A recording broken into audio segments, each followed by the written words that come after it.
আমি পরম প্রণমে আল্লাহর কাছে শুকরিয়া জানাই এবং কৃতজ্ঞতা জানাই আমার দলের ভারপ্রাপ্ত চেয়ারম্যান জনাব তারেক রহমান সহ স্থায়ী কমিটির সদস্যবৃন্দদের যারা আমাকে নমিনেশন দিয়েছে।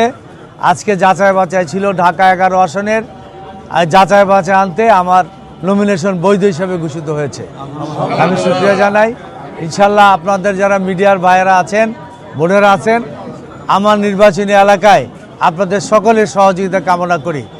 সঠিক জিনিসটা, তথ্যটা আমাদের সামনে তুলে ধরবেন, যেটাই হোক বাস্তব যে অবস্থাটা সেটা তুলে ধরবেন। আমাদের মধ্যে ভুল থাকলে তুলে ধরবেন, আমরা সংশোধন করে ঢাকা 11 আসনের জনগণকে নিয়ে মাদক, সন্ত্রাস এবং চাঁদা মুক্ত একটি কল্যাণ এলাকা আমি তৈরি করতে চাই। আপনাদের সকলের সহযোগিতা চাই। জি,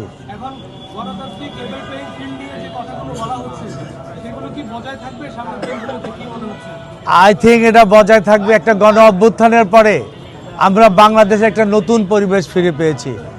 আমি বিশ্বাস করি যে একটা কল্যাণ রাষ্ট্র প্রতিষ্ঠা করার জন্য আগের রাজনৈতিক যে বিহেভিয়ার বা কালচার ছিল এটার পরিবর্তন হওয়া উচিত। মানুষ দীর্ঘদিন পর আজকে ভোটের অধিকার ফিরে পেয়েছে। 12 ফেব্রুয়ারি প্রচুর লোক ভোট কেন্দ্রে যাবে। আমরা এলাকায় কাজ করছি, ইনশাআল্লাহ একটা সৌহার্দ্যপূর্ণ পরিবেশেই ঢাকা 11 অন্তপক্ষে আমি বলতে পারি আমরা নির্বাচনটা করবো ইনশাআল্লাহ, সকলকে মিলেমিশে নিয়ে। ধন্যবাদ আপনাদের। Thank you.